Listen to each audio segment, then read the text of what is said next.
N'hésitez pas à liker la vidéo si elle vous plaît et si vous êtes nouveau sur la chaîne, n'oubliez pas de vous abonner et d'activer la notification pour ne rater aucune de nos prochaines vidéos. Que la paix soit sur vous. C'est avec honneur, gravité et compréhension des enjeux historiques que notre peuple traverse que je m'adresse à vous tous aujourd'hui. Je vais vous laisser le temps de vous connecter et nous allons rentrer dans le vif du sujet. Pour une allocution qui, je vous le dis de manière très claire, très simple, est l'allocution la plus importante de mon existence politique et de mon combat depuis 20 ans. Et vous allez très rapidement comprendre le pourquoi du comment. Je vous laisse vous connecter rapidement, quelques instants, et nous allons commencer. Très bien. Connectez-vous. Très bien. Voilà. Nous pouvons donc rentrer dans le vif du sujet.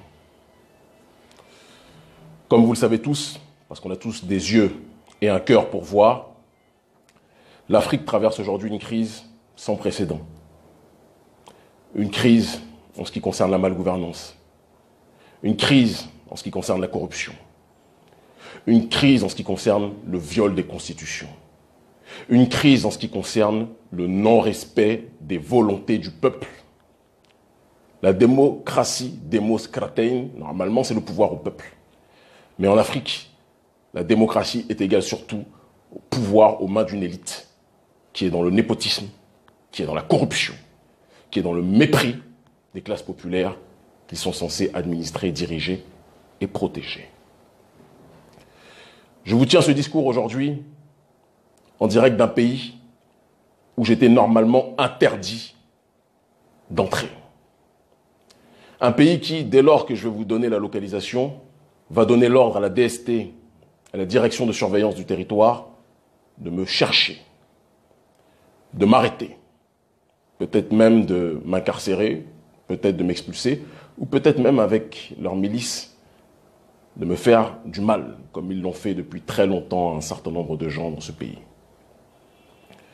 Certains me diront que j'aurais pu rester à Cotonou, siroter mon bissap, continuer mes activités, ou très bien que j'aurais pu même me balader dans d'autres endroits du monde, en sérénité. Mais je ne peux pas être loin de là où notre peuple souffre, à l'heure actuelle. Ce pays, j'ai passé 19 heures de route, en voiture, en arpentant les chemins clandestins, en moto, en pirogue, en marchant plus d'1 heure dans la boue, pour essayer d'éviter les douanes et les postes de surveillance aux frontières, qui, si elles avaient vu mon papier, si elles m'avaient vu, m'auraient interdit d'entrer. J'ai traversé le Togo, pays où je suis interdit de rentrer par Fort Gnassingbé et Adema qui me considèrent comme une menace à l'ordre public, alors que je ne suis pas quelqu'un qui prône la violence. J'ai traversé ce pays. J'ai traversé le Ghana. Et j'ai traversé la frontière Ghana-Côte d'Ivoire. Et me voici aujourd'hui en Côte d'Ivoire. À une heure où beaucoup fuient la Côte d'Ivoire de peur d'une guerre civile, j'ai décidé de venir. J'ai décidé de venir parce que la Côte d'Ivoire est la capitale du néocolonialisme français aujourd'hui.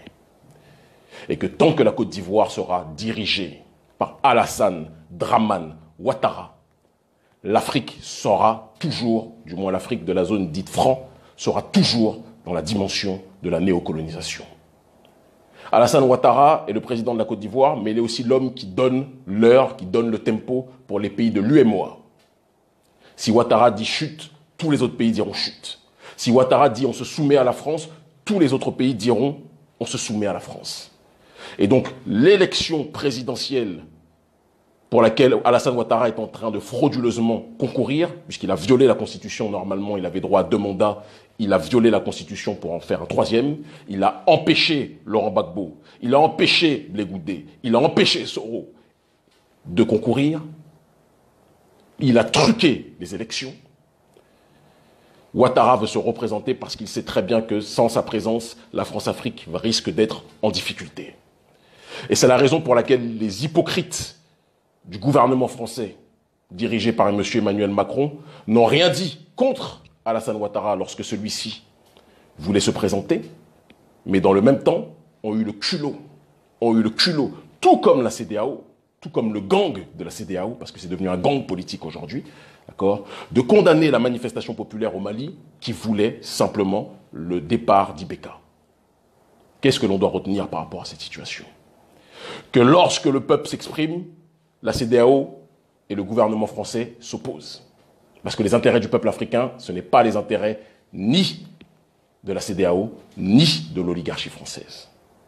Mais lorsque le symbole de la corruption, le symbole de la violence, le symbole de l'hystérisation ethnique dans le pays prend le pouvoir, ou du moins capture le pouvoir et décide de se représenter alors qu'il n'en a pas le droit, le gang de la CEDEAO se tait et le gouvernement français se tait.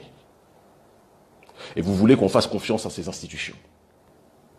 Vous voulez sincèrement qu'on soit dans une démarche de se laisser guider par des élites qui sont complètement délégitimées par rapport au peuple. Ce n'est pas notre démarche. Alors j'ai décidé de prendre mes responsabilités. Je sais que lorsque je me ferai attraper par la DST, je serai sans doute arrêté, molesté ou expulsé. Vous serez tous témoins de ce qui va m'arriver. Mais je suis venu en Côte d'Ivoire pour parasiter le processus électoral du candidat de la France-Afrique, Alassane Dramane Ouattara. Je ne partirai pas de ce pays tant que Ouattara maintiendra cette élection. Il est important de préciser, pour éviter toute chasse à l'homme qui sera effectuée contre des innocents, je suis venu de mon propre chef. Aucun membre de mon organisation, je le précise, aucun membre de l'ONG Urgence panafricaniste n'était au courant de ma venue. Et au moment où je vous parle, personne ne sait où je suis. De la même façon, j'insiste, aucun membre de l'opposition, je dis bien aucun membre de l'opposition, n'a contribué à me faire venir, d'accord, et n'est au courant de ma présence aujourd'hui. Parce que je sais qu'Ouattara n'attend que ça pour dire que vous voyez, vous avez fait venir ce terroriste politique, terroriste non violent, c'est quand même important de le préciser, parce que je ne prône pas la violence. La désobéissance civile n'est pas la violence, qu'on soit très clair dessus. C'est comme ça que vous avez eu le camp Gbagbo et vous l'avez amené à la CPI, parce qu'ils se sont laissés avoir par vous qui êtes les plus grands violents d'Afrique aujourd'hui. Des mercenaires, des meurtriers. D'accord? Mais le simple fait que les autres se soient défendus, vous les avez présentés comme les violents, vous avez été protégés. Moi, je le dis clairement, je prône la non-violence. Mais la non-violence n'empêche pas l'intelligence. Et vous ne pouvez pas confisquer la voix du peuple sans que le peuple ne réagisse. Alassane Dramane Ouattara, depuis qu'il a été nommé ministre d'Houphouët-Boigny, premier ministre d'Houphouët-Boigny, a livré la Côte d'Ivoire encore plus aux Français. Et Dieu sait qu'Houphouët, déjà, était un grand ami de la France, était un champion de la France-Afrique. Mais Alassane Ouattara, lorsqu'il a émergé, il a amené la France-Afrique à un autre niveau. Il a confié le plus de marchés possible à Bouygues. Il a confié le plus de marchés possible, et c'est important de le préciser, à Bolloré. Il a confié le plus de marchés possible aux entreprises françaises et occidentales pour que la Côte d'Ivoire soit le pilier du néocolonialisme occidental et français en Afrique. Il a contribué comme personne ne l'avait fait avant lui, je dis bien personne avant lui, à ramener le degré de soumission des élites africaines à un autre niveau. Aujourd'hui, je pense qu'en termes de soumission à l'impérialisme occidental et français, personne ne dépasse l'Afrique francophone. Personne. Et Alassane Dramane Ouattara est responsable de cette réalité-là. Et vous pensez que nous pouvons rester là sans rien faire, sans rien dire, sans réagir? J'ai quitté ma famille, mes enfants en larmes, parce qu'ils savaient tous qu'en venant ici, je me mettais en danger. Mais je ne peux pas rester et voir notre peuple se faire marcher dessus, se faire voler, se faire violer, sans réagir. Ce n'est pas possible. Et donc, par conséquent, j'appelle toute la jeunesse qui se sent concernée par le viol de la constitution d'Alassane Dramane Ouattara à se tenir prêt pour se mobiliser cette semaine. Si je dis le jour, et si je dis l'heure, et si je dis le lieu, l'armée va venir, elle va emmener ses milices que l'on appelle les microbes, C'est important aussi puisque le grand public nous suit. Les microbes, qu'est-ce que c'est? C'est une milice de jeunes africains, ce sont mes frères, mais qui sont instrumentalisés par Alassane Dramane Ouattara. Alassane Dramane Ouattara a fait croire qu'il était le champion de la cause de ceux qui se sentaient exclus en Côte d'Ivoire. Alassane Dramane Ouattara a fait croire qu'il était le champion et le défenseur des Sénoufos, d'autres personnes, d'autres groupes ethniques. Non, il n'est le défenseur de personne. Les Sénoufos sont un peuple digne, très digne, et Ouattara ne les représente pas. Je ne suis pas venu ici pour mener un combat contre des Sénoufos ou contre les lobbies ou contre les Malinqués. Ce sont mes frères. Je suis un panafricaniste. Ce n'est pas que vous soyez Aoré, que vous soyez BT, que vous soyez lobby, que vous soyez Malinqué, etc., ou Sénoufos. Ce n'est pas mon problème. Nous sommes tous africains. Notre seul problème, c'est le néocolonialisme français qui a décidé de coopter Alassane Dramane Ouattara pour maintenir sa domination sur nos terres. Et donc l'élection à laquelle Alassane Ouattara veut forcer les digues pour se présenter, cette élection est une élection viciée et qui n'est pas une élection qui concerne uniquement les Ivoiro-Ivoiriens. Ça concerne l'Afrique dans sa globalité. En tant que citoyen de la CEDEAO, j'ai le droit de venir. J'avais été interdit de rester l'année dernière au motif que j'étais, selon le président Dramane Ouattara, une menace grave à l'ordre public parce que je voulais organiser une mobilisation non violente, pacifique, j'insiste beaucoup dessus, contre le néocolonialisme, contre la France-Afrique et contre le franc CFA. Alassane Ouattara, voyant ça, a paniqué et m'a expulsé. Mais je suis de retour aujourd'hui. J'appelle toute la jeunesse ivoirienne à se mobiliser, à se tenir prêt, à rencontrer tous les partis qui sont opposés, toutes les structures qui sont opposées à Alassane Ouattara pour se tenir prêt pour une mobilisation, j'insiste dessus, pacifique. Parce que les violents, c'est eux, ce n'est pas nous. Nous ne sommes pas violents. Les va-t-en-guerre de Facebook qui n'ont jamais tenu une arme, qui vous parlent de révolution mais qui ne sont pas capables d'être sur le terrain, qui sont toujours loin du danger, on les connaît. Qui viennent quand tout est facile, quand les dictateurs sont partis parader, on les connaît. Moi, je ne veux pas que les nôtres perdent la vie bêtement. Mais je dis, mobilisons-nous pacifiquement, énergiquement, civiquement, contre le régime Ouattara, parce que le régime Ouattara, ça sera la domination française pendant encore 5 ans. Minimum. Nous ne pouvons plus accepter cela. Nous ne pouvons plus tolérer cela. Et si on doit m'arrêter, si on doit me tuer, si on doit me molester pour ça, j'accepte le prix à payer. Parce que ce combat que nous menons, nous ne le menons pas pour nous, mais nous le menons pour que nos futures générations puissent bénéficier du principe minimum et vital universel de souveraineté. De souveraineté du peuple. Et non pas des élites. Parce que les élites, si elles ne sont pas là pour servir le peuple, ne sont que distraction, corruption et autodestruction. Et donc que toute la jeunesse ivoirienne se tienne près des partis politiques, de tous les partis qui sont opposés à Alassane Ouattara. Le bruit à oreille, le bouche à oreille, excusez-moi, le bouche à oreille va circuler. Et avant samedi, s'il plaît à Dieu, si les ancêtres nous le permettent, parce que nous nous battons pour les honorer, nous agirons pour parasiter ce processus électoral vicié. J'insiste, sans violence, parce que nous ne sommes pas des violents. Il ne s'agit pas, certains me parlent de coup d'État, non, il ne s'agit pas de ça. Le coup d'État, c'est Alassane Dramane Ouattara qui l'a effectué. C'est Alassane Dramane Ouattara qui l'a effectué. Quand il interdit Laurent Gbagbo, qu'il a envoyé à la CPI gratuitement de se présenter. Qui est-ce qui fait un coup d'État? Quand il interdit Blé Goudé de se présenter. Qui est-ce qui fait un coup d'État? Quand il interdit Guillaume Soro. Certains vont me dire dans la galaxie patriotique, oui, mais Guillaume Soro par-ci, Guillaume Soro par-là. Guillaume Soro aujourd'hui est contre Ouattara. Moi, tous ceux qui sont contre Ouattara sont mes frères. Je n'ai pas besoin de leur parler pour ça. Tous ceux qui sont contre Ouattara sont mes frères. Et je remercie Ouattara pour une chose. Il a permis ça.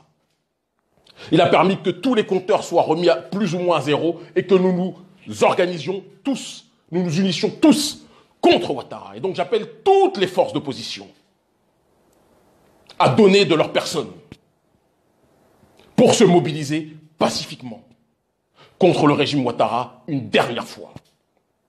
Nous devons le faire. Ce n'est pas une lutte ivoiro-ivoirienne, c'est une lutte de libération contre la France-Afrique. Et Alassane Ouattara est le dernier maillon de cette France-Afrique, le plus grand, le plus puissant. Il est à la France-Afrique ce que le Real Madrid est à la Ligue des Champions. Personne ne le bat en nombre de coupes victorieuses. Personne. Un homme qui n'a pas honte de pouvoir envoyer des milices armées de machettes assassiner ses propres concitoyens. Vous pensez que c'est quelqu'un qui peut faire avancer l'Afrique? Un homme qui se dit prêt, s'il le faut, à brûler le pays, et il l'a déjà fait. Au début des années 2010, à brûler le pays pour maintenir sa domination. Vous pensez sincèrement que cet homme-là peut faire avancer l'Afrique? Un homme qui est prêt à tout pour maintenir le franc CFA et la domination française en Afrique, de la zone dite entre guillemets francophone. Ça aussi, c'est un terme qu'il faudra changer tôt ou tard. Vous pensez que c'est sincèrement quelqu'un qui peut faire avancer l'Afrique? Reprenons-nous. Jeunesse africaine. Pendant trop longtemps, on s'est contenté de subir. Pendant trop longtemps, on s'est contenté de se taire. Les coups, je les prends depuis des années.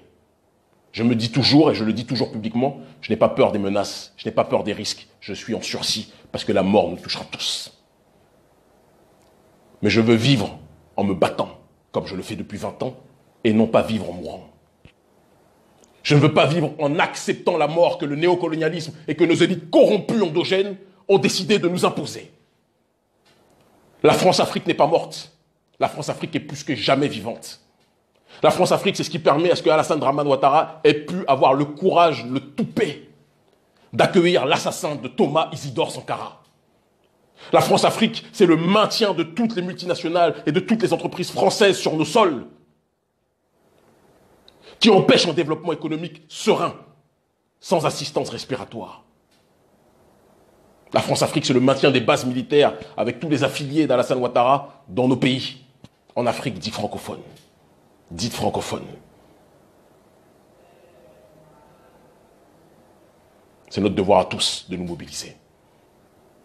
C'est notre devoir à tous de nous tenir prêts. Si je dis l'heure et la date, les militaires risquent de nous devancer et risquent de court-circuiter toute mobilisation. Mais une chose est certaine, je vais m'arranger pour que toutes les forces d'opposition reçoivent le message, reçoivent le mot, et que nous puissions agir tel un seul homme, pacifiquement, civiquement, contre le néocolonialisme français.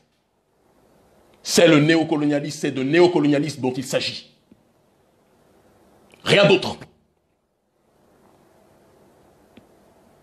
Nous ne pouvons plus continuer à voir notre peuple se faire tirer dessus. Nous ne pouvons plus continuer à voir notre peuple se faire spolier. Nous ne pouvons plus continuer à voir notre peuple se faire assassiner. La malgouvernance est le premier pilier du néocolonialisme. Et c'est pour ça que j'ai dit dans mon allocution que je parlais de la Côte d'Ivoire, mais que je parlais aussi des autres pays, la Guinée-Conakry, avec l'assassin Alpha Condé, qui, comme Alassane Dramane Ouattara, exacerbe les tensions ethniques et a violé la Constitution pour se présenter une troisième fois, quitte à assassiner son propre peuple.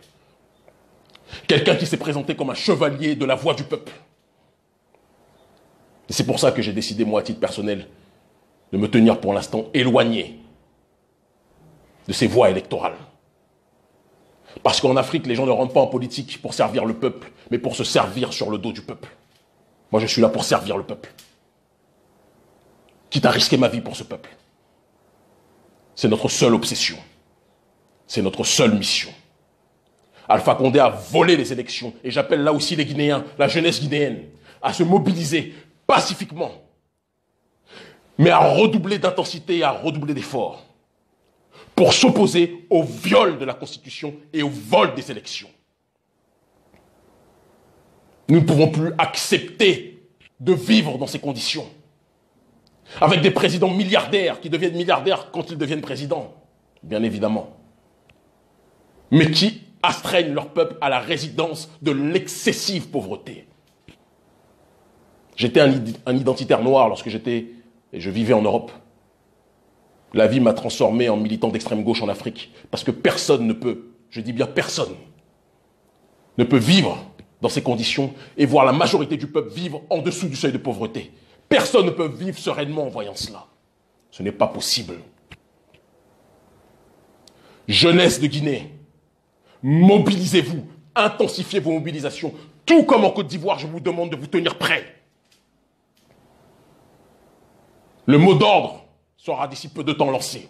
Nous avons peu de jours. Mais tenez-vous mobilisés. Tenez-vous mobilisés. On pourrait rajouter à la Guinée, à la Côte d'Ivoire, sur laquelle je reviendrai bien évidemment à la fin, puisque c'est l'élément principal de ma venue, puisque je suis en Côte d'Ivoire au moment où je vous parle, pour accompagner la mobilisation pacifique, citoyenne, contre le néocolonialisme français, illustré et matérialisé par Alassane Dramane Ouattara. Il est important de parler aussi du Cameroun, parce que tout est lié.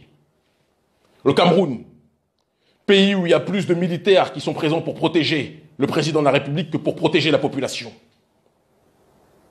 Pays qui a laissé s'envenimer des tensions à l'intérieur de sa nation, d'accord, mais qui se moque de ces tensions. Sa seule préoccupation, c'est que la dictature puisse continuer à bien se porter.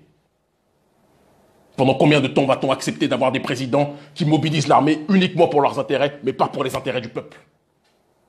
À tous les militaires africains, n'oubliez jamais que le plus grand d'entre nous, et le plus grand d'entre vous, pas Alassane Ouattara, excusez-moi, Thomas Isidore Sankara, était un militaire, faisait partie des corps constitués, mais il a donné sa vie pour que l'Afrique puisse se réveiller, pour que l'Afrique puisse se retrouver. C'est notre devoir à tous. C'est notre devoir à tous. Militaires africains, mobilisez-vous contre le viol des constitutions. L'histoire vous demandera des comptes. L'histoire vous demandera des comptes.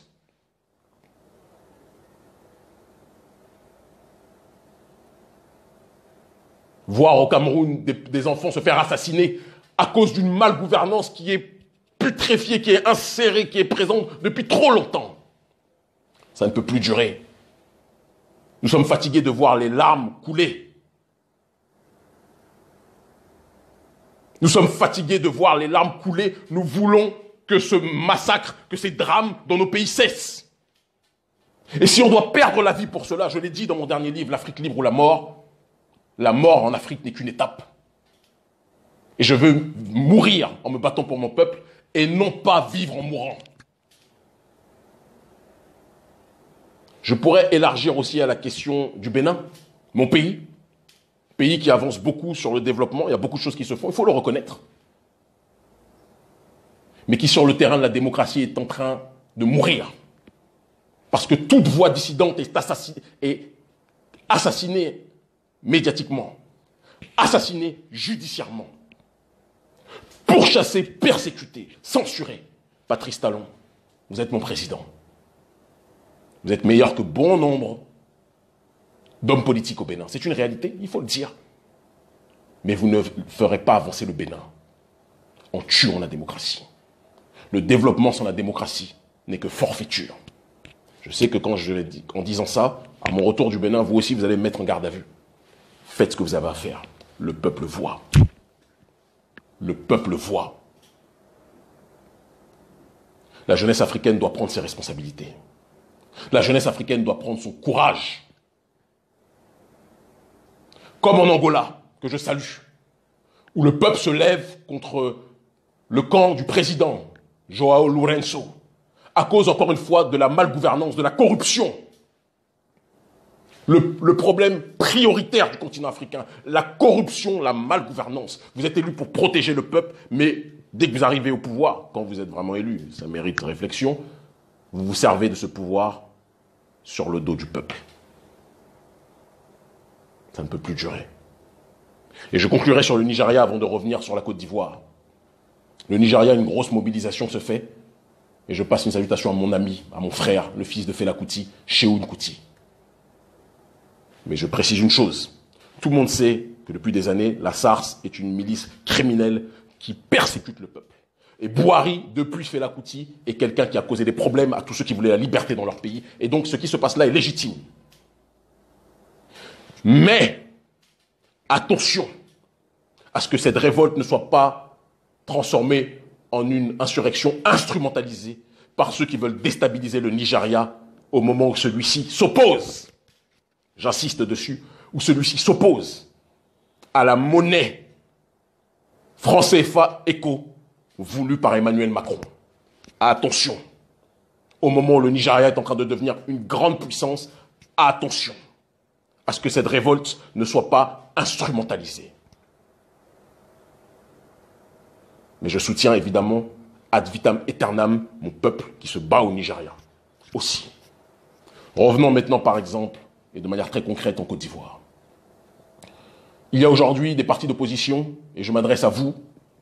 Chacun d'entre vous avait votre agenda. Chacun d'entre vous avait vos objectifs. Chacun d'entre vous avait vos finalités, avait vos projets politiques. Mais il faut mettre nos désaccords de côté. Notre seul accord aujourd'hui, c'est que Ouattara ne peut pas se représenter. Pas dans ces conditions. Et il n'en a plus le droit selon la Constitution qu'il ne cesse de violer. Nous devons mettre de côté nos désaccords. Ouattara est le problème de tous les Africains. Pas le problème uniquement des Ivoiriens. Ouattara est le problème, n'est pas un problème pour les BT, pour les Baoulés ou je ne sais trop quoi. Non, Ouattara doit être le problème pour tout le monde, y compris pour le digne, courageux, honorable peuple sénoufo. Ouattara ne vous rend pas service. Il se sert de la souffrance réelle qui existe parmi une partie du peuple qui a été ostracisée pendant longtemps. On doit avoir le courage de le dire. Mais ce n'est pas les intérêts de ce peuple-là qu'il sert. Il sert les intérêts de l'oligarchie française. Nous devons stopper ça. Nous devons cesser ça. Quitte à en perdre la vie s'il faut pour cela. Tenez-vous prêts. Tenez-vous connectés. Avant samedi, en Côte d'Ivoire, une mobilisation plus que jamais pacifique, citoyenne, aura lieu. Et s'ils doivent nous attaquer, que le monde entier sache, vous êtes tous témoins, vous êtes très nombreux à suivre ce direct, que le monde entier sache que les responsables, les violents, c'est le gouvernement Ouattara. Nous ne sommes pas violents. Nous pourrions l'être, ils ne sont pas plus forts que nous. Mais celui qui est violent à l'échelle géopolitique est celui qui a perdu. Vous avez eu mon aîné Gbagbo lorsqu'il s'est défendu, vous avez eu aussi le général Blé Goudé, vous n'aurez pas Kémy Séba. Dans notre ontologie, la violence, c'est l'intelligence. Dans notre ontologie, la résistance, c'est l'élévation de la pensée. Je n'appelle pas à la mobilisation pour que nos fils meurent. Si je dois mourir, je mourrai, je prends mes responsabilités. Venez pacifiquement. Mobilisez-vous pacifiquement. Et empêchons Ouattara de tenir cette élection. Et quand bien même il tiendrait cette élection, faisons en sorte de parasiter ce processus électoral jusqu'à ce que Ouattara reconnaisse qu'il ne peut pas agir de cette façon. Je m'adresse enfin à Ahmed Bakayoko, Premier ministre ivoirien, homme extraordinaire du milieu de la nuit, un homme brillant pour la nuit. Mais pour le jour, mon très cher frère, ce que tu fais à ton peuple ne va pas. Engager des milices, comme tu le fais avec ce que l'on appelle les microbes, pour assassiner ton propre peuple, ça ne va pas, mon frère. Quitte ce bateau avant qu'il soit trop tard. Quitte ce bateau avant qu'il ne soit trop tard. Ahmed, tu es aimé par beaucoup de gens du milieu du showbiz africain. Beaucoup de gens vendent tes qualités, ton cœur, etc. Applique ton cœur aussi en politique. Quitte Draman. Quitte Draman. Et rejoins tous ceux qui sont opposés à ce dernier. Parce qu'Alassane Ouattara va être dans les poubelles de l'histoire, mon frère. Il l'est déjà. Quitte Draman. Mon frère, je te le demande. Je te parle ainsi, grand frère. Kid Draman. Jeunesse ivoirienne, jeunesse panafricaniste, où que vous soyez, mobilisons-nous contre la malgouvernance, contre nos dictateurs qui violent les troisièmes mandats, qui violent les constitutions, qui imposent un troisième mandat, excusez-moi, et imposons-nous contre le néocolonialisme français. L'Afrique libre ou la mort, nous vaincrons. Et je le dis et je le répète, je suis prêt à mourir si c'est le prix à payer. Nous mourrons tous, mais mourrons pour notre dignité. Ils finiront par comprendre. Le rendez-vous est pris, tenez-vous connectés dans les heures à venir. N'hésitez pas à liker la vidéo si elle vous plaît et si vous êtes nouveau sur la chaîne, n'oubliez pas de vous abonner et d'activer la notification pour ne rater aucune de nos prochaines vidéos.